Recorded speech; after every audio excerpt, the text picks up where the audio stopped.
Hello.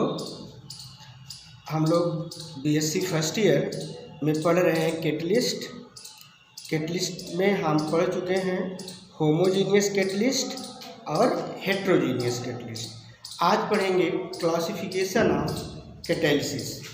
Classification of catalysis ये होगा आपका लेक्चर नंबर 2, सेकेंड लेक्चर। तो सेकेंड लेक्चर में हम पढ़ेंगे क्लासिफिकेशन ऑफ कैटालिसिस। क्या पढ़ेंगे? Classification of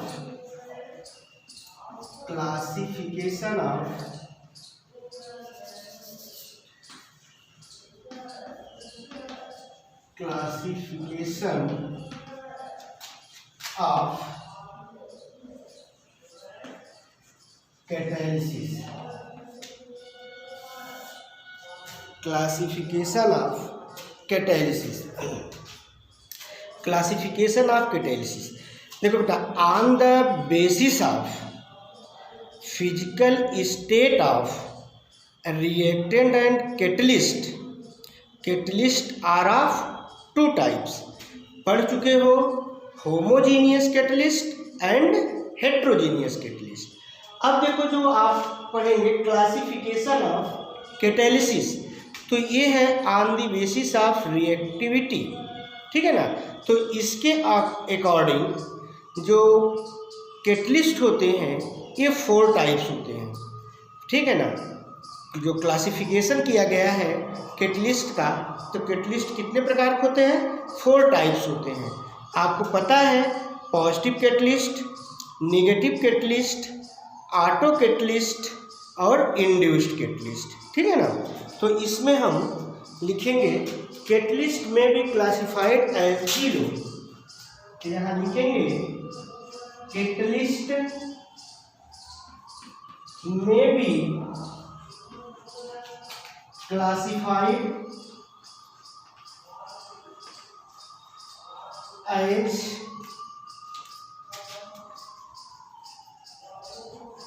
below. अब देखिए इसमें पहला है पॉजिटिव कैटलिस्ट। क्या है? Positive catalysis. First positive catalysis. पहला क्या है? Positive catalysis. तो आपको पता है कि जो सब्सटेंस या जो कैटलिस्ट रेट ऑफ रिएक्शन को इंक्रीज कर देता है उस कैटलिस्ट को हम कहेंगे पॉजिटिव कैटलिस्ट, और उसके इस प्रॉपर्टी को कहेंगे पॉजिटिव कैटालिसिस। वह उत्प्रेरक जो किसी रासायनिक अभिक्रिया की दर को बढ़ा दे तो उसको कहा जाता है धनात्मक उत्प्रेरण कहते हैं, उसको कहेंगे धनात्मक उत्प्रेरक। और धनात्मक उत्प्रेरक की इस प्रॉपर्टी को, इस गुण को कहेंगे धनात्मक उत्प्रेरण। तो those catalyst which increase the rate of reaction, ठीक है। उस जो सब्सटेंस या ऐसे कहें जो कैटलिस्ट किसी अभिक्रिया की दर को, रेट ऑफ रिएक्शन को इंक्रीज कर देता है तो उसको कहा जाता है पॉजिटिव कैटलिस्ट। और पॉजिटिव कैटलिस्ट के इस प्रॉपर्टी को कहा जाता है पॉजिटिव कैटालिसिस। तो लिखो पॉजिटिव कैटालिसिस की definition. Those catalyst which increase the rate of chemical reaction, those catalyst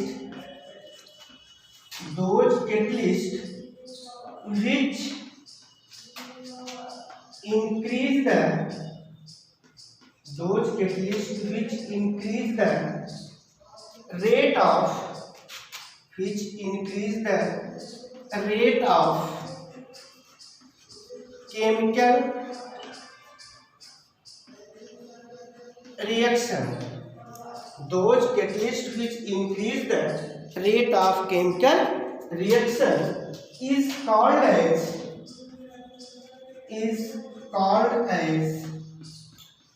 positive catalyst, and which called as positive catalyst, and the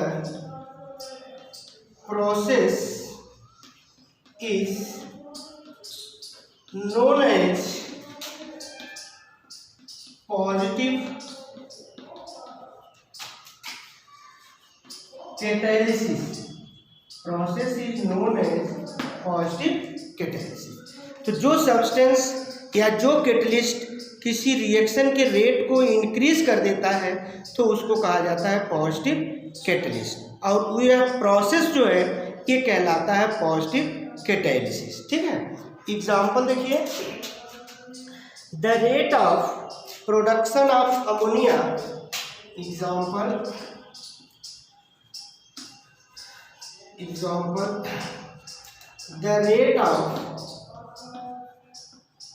the rate of production of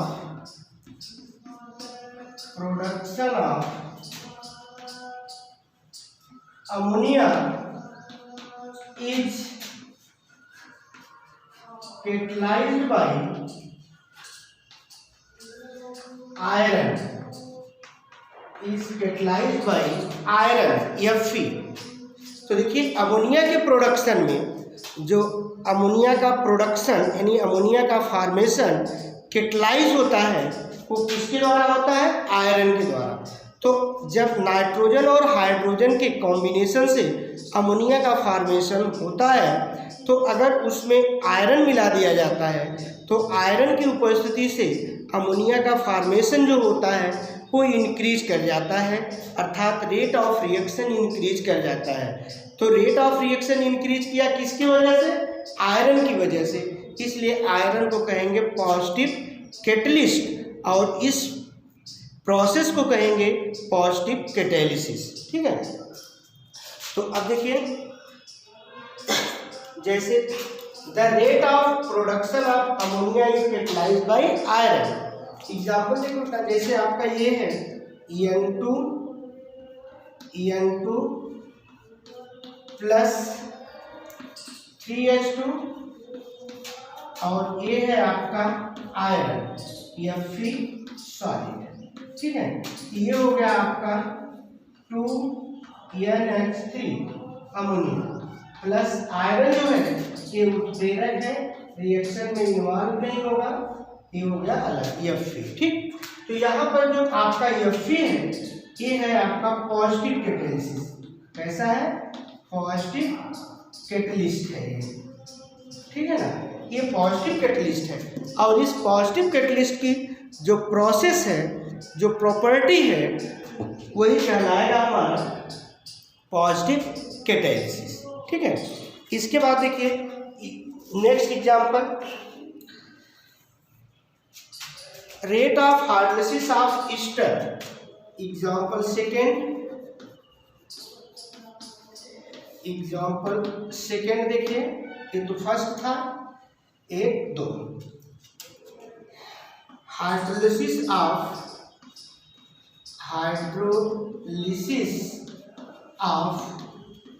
Easter is catalyzed by hydrogen chloride. Hydrogen chloride मतलब HCl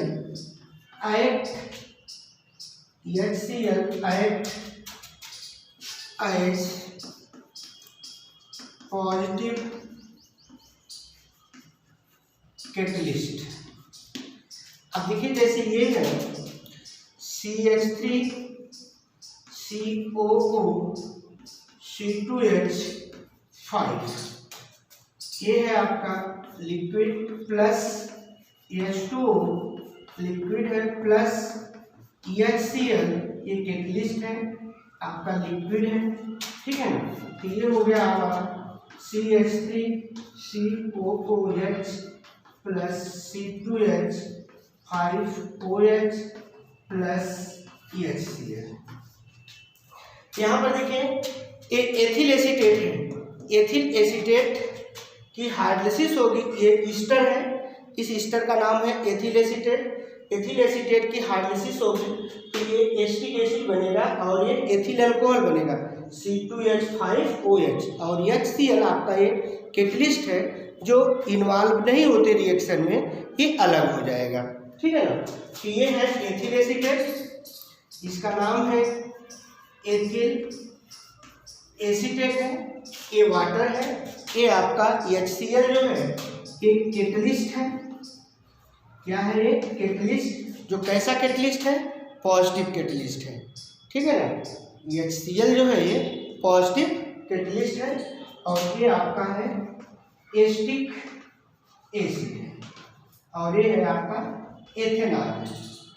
ethanol कहो या ethyl alcohol कहो। तो जब Easter की hydrolysis होता है तो एथिल अल्कोहल बनता है और एसिटिक एसिड बनता है। तो ये रिएक्शन किसकी प्रेजेंस में हो रहा है? HCl जो है ये रेट ऑफ रिएक्शन को इंक्रीज कर दे रहा है, ठीक है ना। इसलिए HCl इस अभिक्रिया के लिए पॉजिटिव कैटलिस्ट है, ठीक है।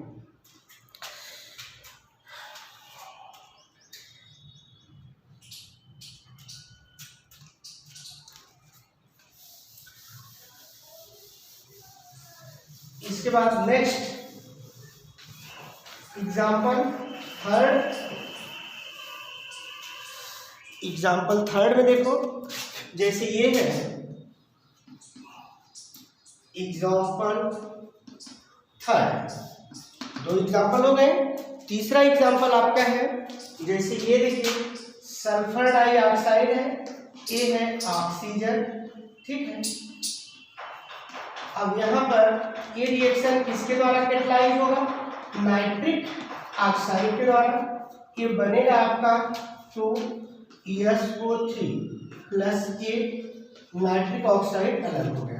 देखिए ये कैटलिस्ट है, ये कैटलिस्ट आपका यहाँ अलग हो गया है, ठीक है ना। तो इसको कहेंगे पॉजिटिव कैटलिस्ट। ये कौन सा कैटलिस्ट है? ये है आपका पॉजिटिव कैटलिस्ट, पॉजिटिव कैटलिस्ट। तो सल्फर डाइऑक्साइड और ऑक्सीजन से सल्फर डाइऑक्साइड बनता है, लेकिन किसके प्रेजेंस में बनता है? इसको कैटलाइज कौन करता है? Nitric oxide. तो नाइट्रिक ऑक्साइड की प्रेजेंस से जो होता है ये सल्फर डाइऑक्साइड का प्रोडक्शन इंक्रीज कर जाता है, अर्थात रेट ऑफ रिएक्शन इंक्रीज किया। तो रेट ऑफ रिएक्शन कौन इंक्रीज कर रहा है? Nitric oxide. तो nitric oxide act as a positive catalyst and process is known as positive catalysis, ठीक। इसके बाद आपका है second negative catalyst. Negative catalyst second heading दीजिए नेगेटिव कैटलिस्ट या नेगेटिव कैटालिसिस। सेकेंड, दूसरा नेगेटिव कैटालिसिस। नेगेटिव कैटालिसिस देखो ना, नाम से ही क्लियर है नेगेटिव कैटालिसिस। तो जो जिस कैटलिस्ट की उपस्थिति से रेट ऑफ रिएक्शन डिक्रीज कर जाता है, रेट ऑफ रिएक्शन घट जाता है, उसको कहा जाता है नेगेटिव कैटलिस्ट। और नेगेटिव कैटलिस्ट का जो ये प्रोसेस है, जो ये प्रॉपर्टी है, उसको बोलेंगे नेगेटिव कैटालिसिस, ठीक है ना। तो जिस उत्प्रेरक की उपस्थिति से या जो उत्प्रेरक किसी रासायनिक अभिक्रिया की दर को घटा देते हैं तो उसको कहा जाता है ऋणात्मक उत्प्रेरक, और ऋणात्मक उत्प्रेरक के इस गुण को कहा जाता है ऋणात्मक उत्प्रेरण, ठीक है ना।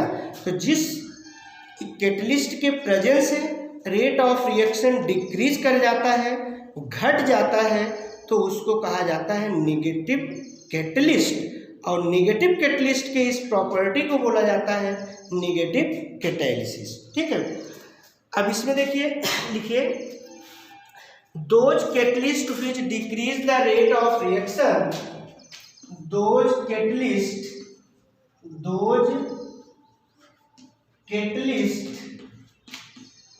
decrease the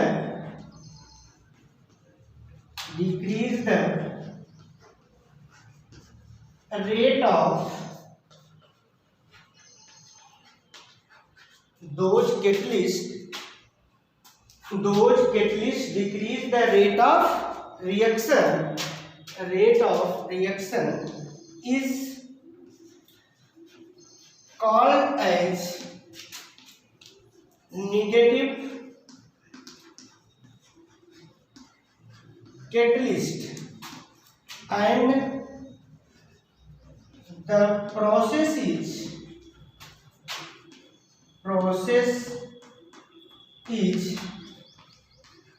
known as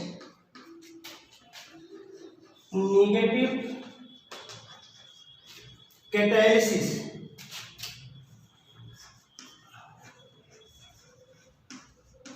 Negative catalysis. Those catalysts decrease the rate of reaction. जो कैटलिस्ट रेट ऑफ रिएक्शन को डिक्रीज कर देते हैं उसको कहा जाता है नेगेटिव कैटलिस्ट, और नेगेटिव कैटलिस्ट के इस प्रोसेस को कहा जाता है नेगेटिव कैटालिसिस. तो those catalyst decrease the rate of reaction is called as negative catalyst and the process is known as negative catalysis. Negative catalysis. Example लिखिए.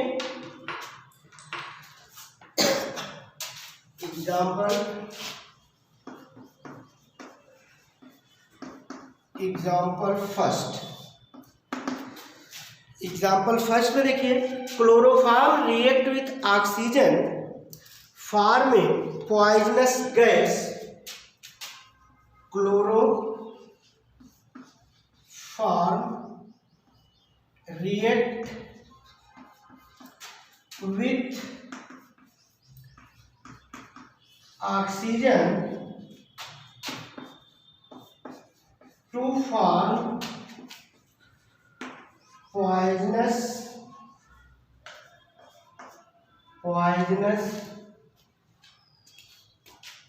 gas. To form poisonous gas called phosgene.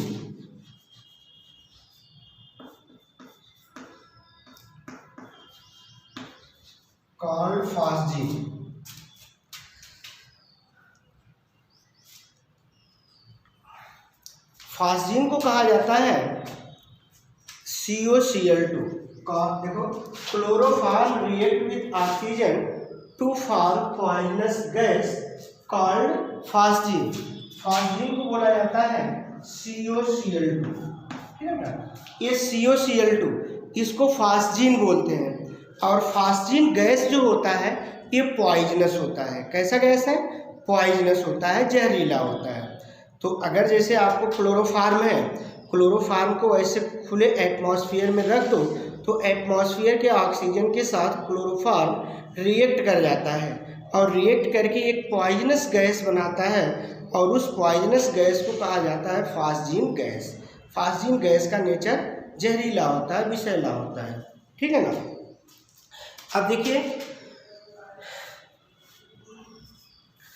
अब जैसे ये है आपका CHCl3 plus oxygen है, ये बनेगा आपका COCl2. अब COCl2 प्लस HCl क्या हम एक ऑक्सीजन है, क्या हम हाफ O2 करते हैं. अब देखिए, ये क्लोरोफॉर्म ऑक्सीजन से रिएक्ट करके ये फास्जीन बनाता है. क्या बनाता है? Phosgene gas. ठीक है.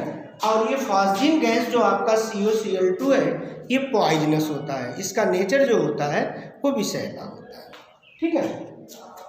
अच्छा, when the few drop of ethyl alcohol is added, when the few drops of ethyl alcohol is added,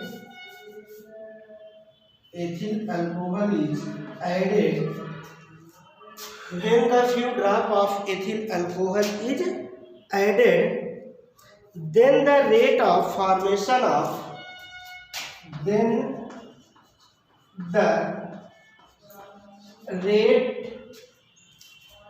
of formation of COCl2 gas is decreases. Thus the ethyl alcohol act as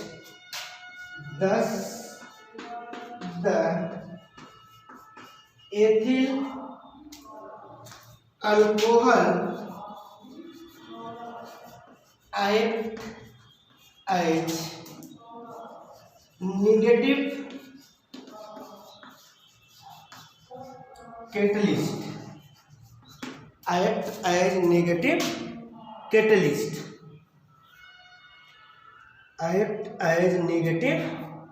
catalyst. अब देखिए इसमें ये है, आपको बताया जा रहा है कि जैसे क्लोरोफार्म है, क्लोरोफार्म को अगर खुले एटमॉस्फेयर में आप रख दीजिए तो एटमॉस्फेयर में ऑक्सीजन होती है, उस ऑक्सीजन के साथ क्लोरोफार्म रिएक्ट करके फास्जीन गैस बना लेता है COCl2। जो फास्जीन गैस होता है बेटा, ये पॉइजनस होता है। अगर हम क्लोरोफार्म जिस बॉटल में रखा है उस बॉटल में थोड़ा सा हम एथिल अल्कोहल डाल दें उसमें, तो एथिल अल्कोहल किसके ऊपर आएगा? क्लोरोफार्म के। तो क्लोरोफार्म का जो कांटेक्ट है एयर से वो टूट जाएगा, ठीक है ना।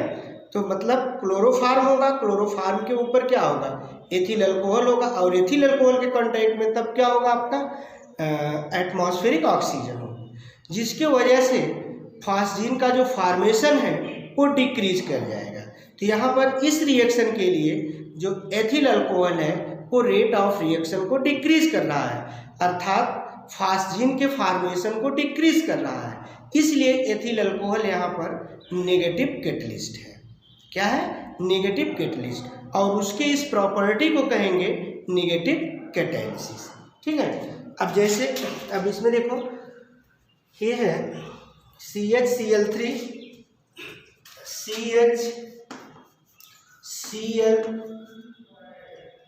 CHCl3 क्लोरोफार्म CHCl3 प्लस यहाँ पर क्या है?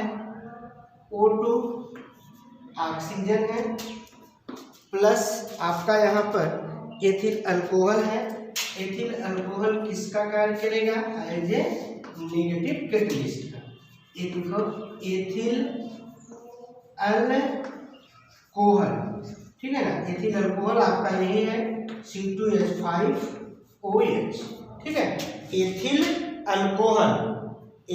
अल्कोहल है और ये है C2H5 उसका फार्मूला, और ये बनेगा आपका COCl2 प्लस HCl, ठीक है।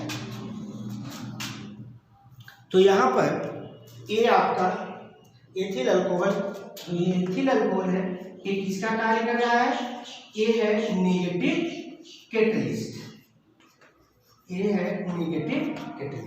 एथिल अल्कोहल क्या है? Ethyl alcohol act as a negative catalyst. फिर देखिए ethyl alcohol also react with ethyl alcohol, नीचे लिखो ethyl alcohol also react with ethyl alcohol also react with phosgene. Ethyl alcohol also react with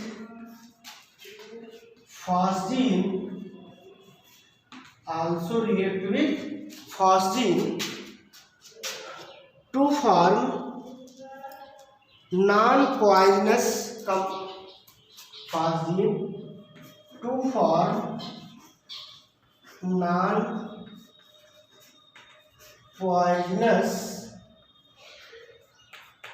non poisonous, poisonous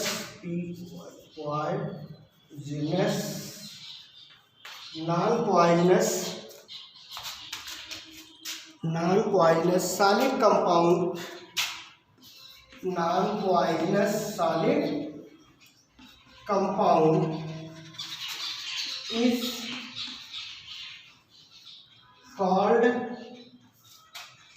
non-poisonous solid compound is called as diethyl carbonate, called as diethyl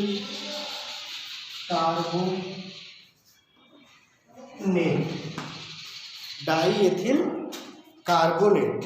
अब देखिए C double bond O और ACl3, देखो COCl2 है ना, ये COCl2, तो ये COCl2 है फास्जीन। तो फास्जीन किससे रिएक्ट करेगा? एथिल अल्कोहल से। ये देखो EHOC2H5, EHOC2H5, ध्यान दीजिए यहाँ पर C2H5OH एथिल अल्कोहल है, ये भी एथिल अल्कोहल है, ठीक। ये फास्जीन है, तो फास्जीन ये हो गया फास्जीन, ठीक है। ये है आपका एथिल अल्कोहल है, ठीक है। अब यहाँ पर ये बन जाएगा आपका HCl, तो HCl कितना बन गया? ये 2HCl, एक HCl ये हो गया और एक HCl ये हो गया। बाकी ये क्या है आपका plus oxygen double bond C, और ये क्या हो जाएगा OC2H5, यहाँ OC2H5, ठीक है। अब इसका नाम है डाईएथिल कार्बोनेट, ये बना आपका डाईएथिल कार्बोनेट। अब डाईएथिल कार्बोनेट का जो नेचर है ये है नॉन पॉइजनस, तो नॉन पॉइजनस नेचर, ठीक है। डाईएथिल कार्बोनेट का नेचर कैसा है? नॉन पॉइजनस, ठीक है। इसलिए यहाँ पर ethyl alcohol act as a negative catalyst. Next आपका है अब थर्ड है ऑटो कैटलिस्ट। क्या है? Auto catalyst.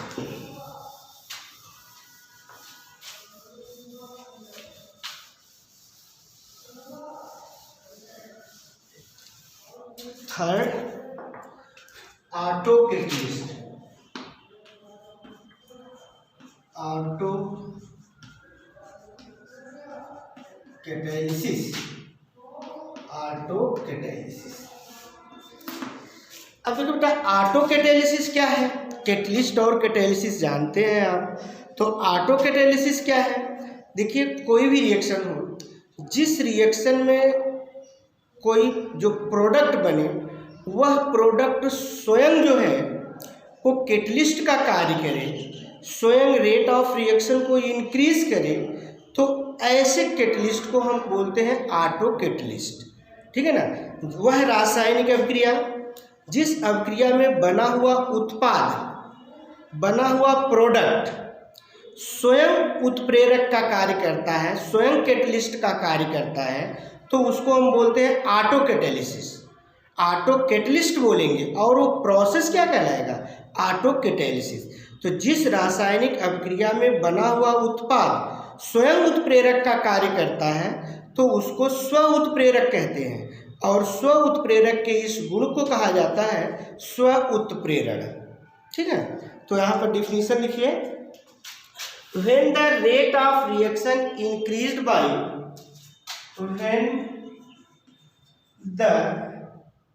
when the rate of reaction, when the rate of reaction increased by one of reaction increased by the one of product, increased by the one of product formed during the reaction, product formed during the reaction, formed during the reaction, then the product is known as, then the product is known as autocatalyst and process is known as autocatalysis. Process is known as autocatalysis. देखो, when the rate of reaction is increased by the one of product formed during the reaction, then the product is known as autocatalyst and process is known as autocatalysis. तो आपसे यही कहा जा रहा है कि वह रासायनिक अभिक्रिया जिसमें कोई भी बना हुआ प्रोडक्ट के बनने से, किसी भी रासायनिक अभिक्रिया में प्रोडक्ट बनने से अगर उसका रेट ऑफ रिएक्शन इंक्रीज कर जाता है, बढ़ जाता है, तो उसको ऑटोकैटलिस्ट बोलते हैं और उस प्रोसेस को बोला जाता है ऑटोकैटालिसिस। तो वह रासायनिक अभिक्रिया जिसमें अभिक्रिया में बना हुआ प्रोडक्ट ही की उपस्थिति से रेट ऑफ रिएक्शन इंक्रीज करता है, तो उसको कहा जाता है ऑटोकैटलिस्ट और उसके इस गुण को कहा जाता है ऑटोकैटालिसिस। अब एग्जाम्पल लिखिए, hydrolysis of ethyl acetate. Example, hydrolysis of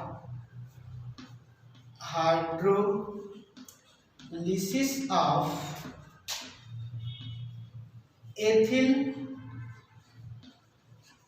acetate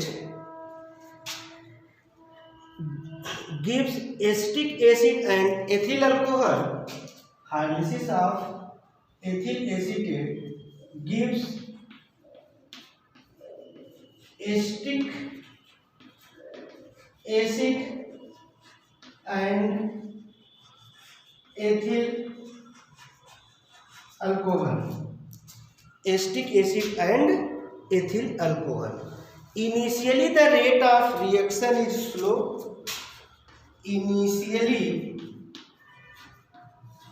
the rate of reaction is slow. Initially the rate of reaction is slow, but as the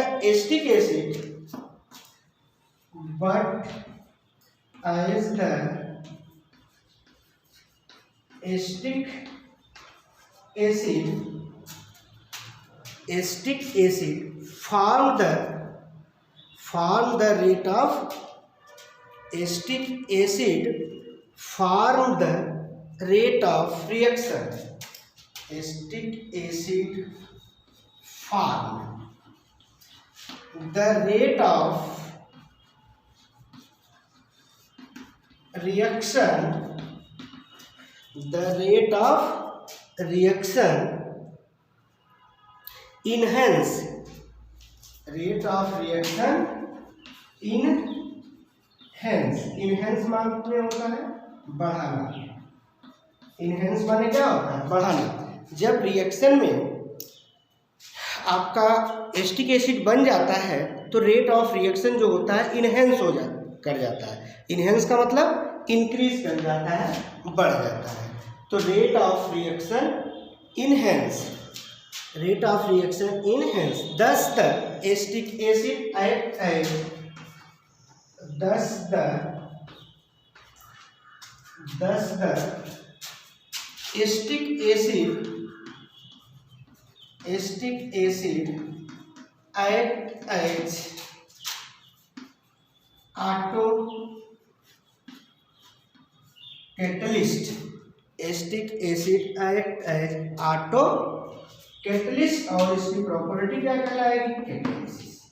act as auto catalysis. Examples में देखो, जैसे आपका ये है CH3COO C2H5 प्लस H2O।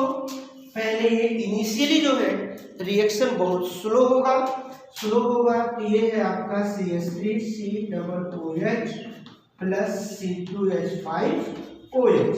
पहले ये reaction बहुत slow होगा। जैसे ही इस रिएक्शन में एसिटिक एसिड का फॉर्मेशन हो जाएगा, यही एसिटिक एसिड की वजह से रेट ऑफ रिएक्शन क्या कर जाता है? इनहेंस कर जाता है, इंक्रीज कर जाता है। तो acetic acid act as auto catalyst. तो यहाँ पर एसिटिक एसिड जो है ये कैसा कार्य करता है? ऑटो कैटालिस्ट का। तो ये देखिए, ये है आपका एथिल एसीटेट है, ये है एसिटिक एसिड, ये है एथिल अल्कोहल। ये एसिटिक एसिड को बोला जाता है ऑटो कैटालिस्ट। क्या बोलेंगे? Auto catalyst. नेक्स्ट एग्जाम्पल, ये तो आपका एग्जाम्पल फर्स्ट हो गया कि एथिल एसीटेट का जब हाइड्रोलिसिस होगा तो हाइड्रोलिसिस पहले बहुत स्लो होगा। जैसे ही प्रोडक्ट के रूप में एसिटिक एसिड का फॉर्मेशन हो जाता है तो रेट ऑफ रिएक्शन इंक्रीज कर जाता है। इंक्रीज किसके वजह से कर रहा है? एसिटिक एसिड की वजह से कर रहा है, इसलिए इसको बोलेंगे ऑटो कैटालिस्ट और इस प्रोसेस को बोलेंगे ऑटो कैटालिसिस। ठीक है। इसके बाद नेक्स्ट एग्जाम्पल,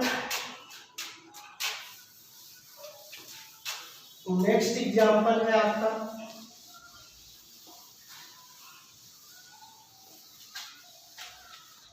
नेक्स्ट एग्जाम्पल है 5H2C2O4 5H2C2O4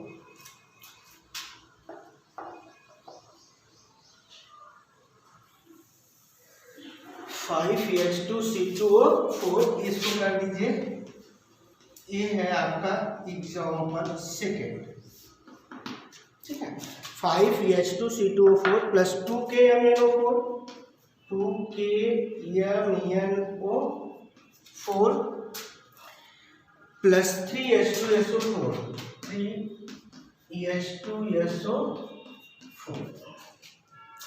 ये होगा आपका K2SO4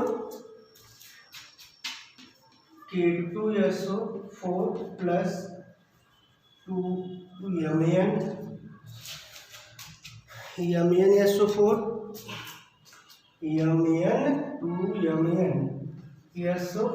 2MnSO4 plus 5 × 10 CO2 plus 8H2O plus 8H2O। ठीक है। अब यहाँ पर देखिए, यहाँ MnSO4 जो आपका ये है MnSO4 act as auto catalyst. कैसा बिहेव करेगा ये? ऑटो कैटालिस्ट जैसा ही। ये जो है आपका ये बिहेव करेगा ऑटो कैटालिस्ट जैसा। ठीक है ना। यहाँ the oxidation of oxalic acid, the oxidation of oxalic acid with acetic KMnO4 with acidic KMnO4 it catalyzed by Mn plus KMnO4 it catalyzed by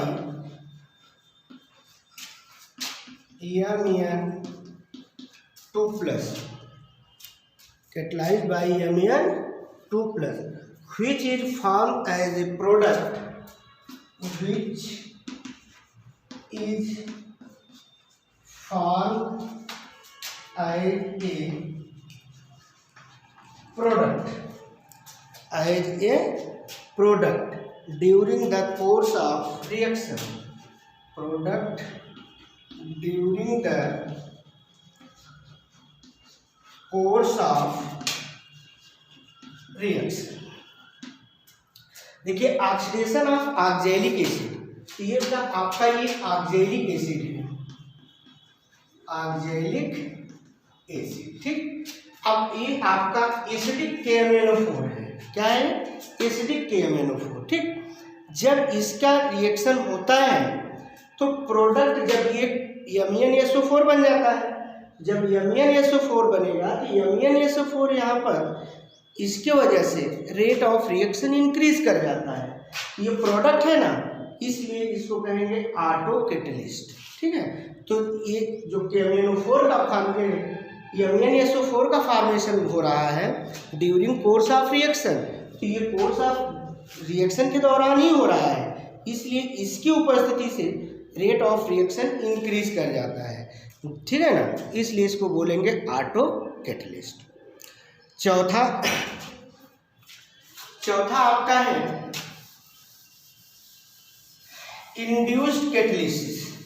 कौन सा, induced catalysis, induced catalysis, induced catalysis. Fourth, induced catalysis, induced catalysis. देखिए induced catalysis क्या होता है बेटा, देखिए कुछ reaction ऐसे होते हैं जो स्वयं नहीं होते, जैसे सोडियम सल्फाइड है, ठीक है बेटा। सोडियम सल्फाइड एटमॉस्फेरिक ऑक्सीजन से रिएक्ट करके सोडियम सल्फेट में कन्वर्ट हो जाता है, लेकिन वही सोडियम आर्सेनाइड जो है एक दूसरा कंपाउंड है जो ऑक्सीजन के साथ रिएक्ट नहीं करता, ठीक। लेकिन अगर सोडियम सल्फाइड को और आर्सेनाइड को, सोडियम आर्सेनाइड को एक में मिलाकर रख दिया जाए, तब सोडियम सल्फाइड तो सोडियम सल्फेट में कन्वर्ट हो जाएगा, लेकिन साथ ही साथ सोडियम आर्सेनाइड भी सोडियम आर्सेनेट में कन्वर्ट हो जाएगा। तो इस अभिक्रिया को हम कहेंगे इंड्यूस्ड कैटालिसिस, ठीक है ना। मतलब जब कोई एक रासायनिक अभिक्रिया दूसरी रासायनिक अभिक्रिया के द्वारा प्रेरित होती है, जब एक रासायनिक अभिक्रिया दूसरी रासायनिक अभिक्रिया के द्वारा प्रेरित होती है तो उसको कहा जाता है इंड्यूस्ड कैटालिसिस। क्या बोलेंगे, इंड्यूस्ड कैटालिसिस बोलेंगे, कैटलिस्ट, और उसके इस प्रॉपर्टी को बोलेंगे इंड्यूस्ड कैटालिसिस, ठीक है। अब देखिए there are number of substance, definition लिखो, there are number of substance, there are number of substance non-active,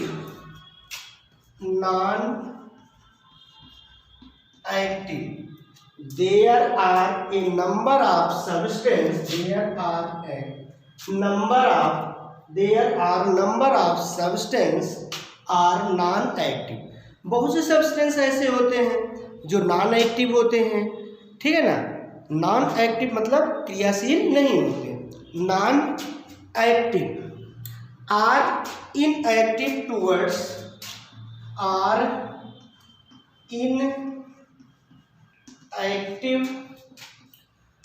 towards chemical reaction,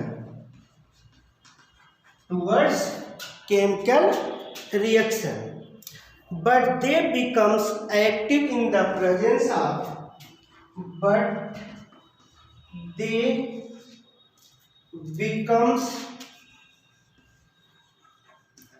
but they becomes active in the presence of, becomes active in the presence of, in the presence of an active substance, presence of an active substance, presence of an active substance. The active substance is known as, the active substance is known as induced, the active substance is known as induced catalyst. Active substance is known as induced catalyst, and the process is known as,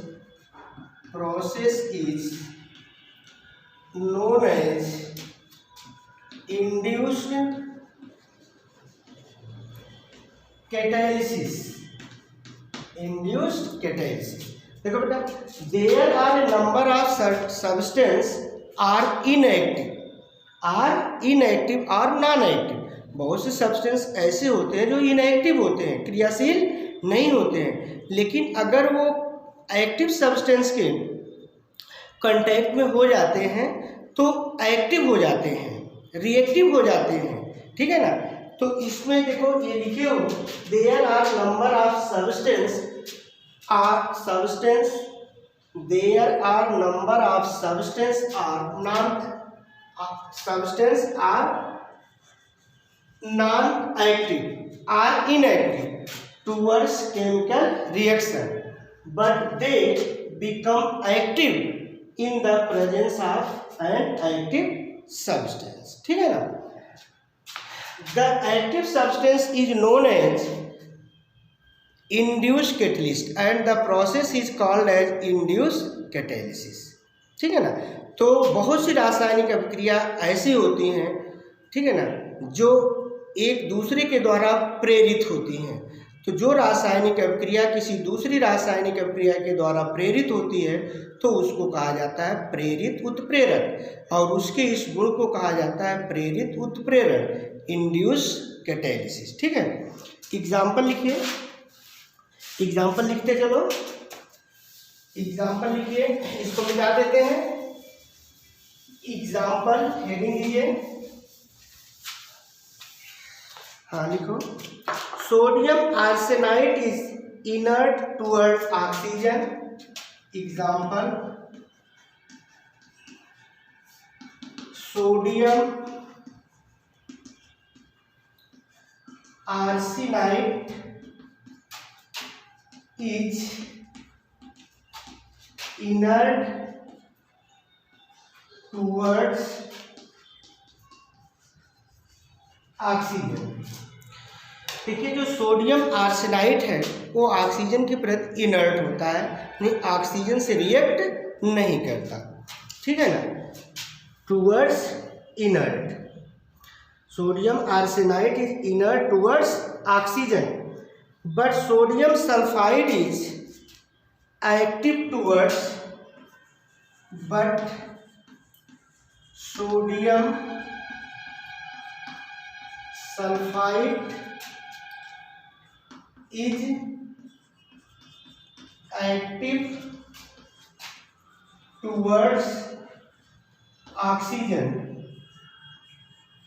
active towards oxygen when they are allowed together, when they are allowed together,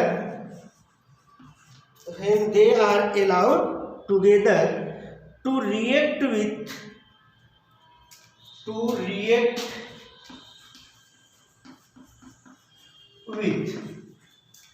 to react with. They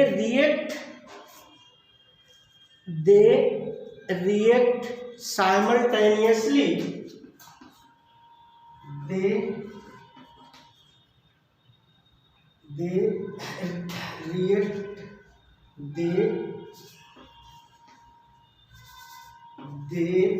react simultaneously. They react simultaneously. They react simultaneously with oxygen.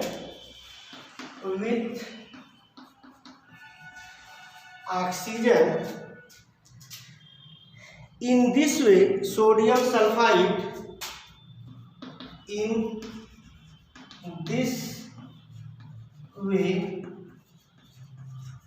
sodium sulfide. In this way, sodium sulfide act as induced catalyst. Sodium sulfide act as induced catalyst.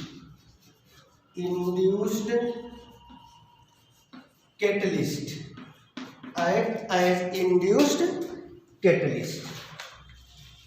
ठीक, अब देखिए Na3ASO3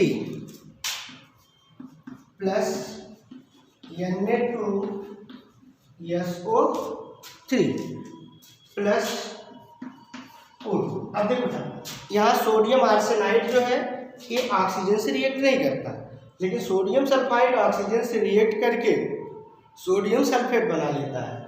लेकिन sodium sulphide और sodium arsenide को जब एक साथ मिला दिया जाता है ये बन जाएगा हमारा Na3ASO4 प्लस ये हो गया Na2SO4। अब देखो ये सोडियम आर्सेनाइड कन्वर्ट हो गया सोडियम आर्सेनेट में, सोडियम सल्फाइड कन्वर्ट हो गया सोडियम सल्फेट में। ये तो आल्सो रिएक्शन करता है ऑक्सीजन से, लेकिन ये रिएक्शन नहीं करता। ठीक है, ये है सोडियम आर्सेनाइड है, और ये हो गया हमारा सोडियम आर्सेनेट हो गया है। ठीक है, ये सोडियम आर्सेनेट, और ये जो है आपका सोडियम सल्फाइड है,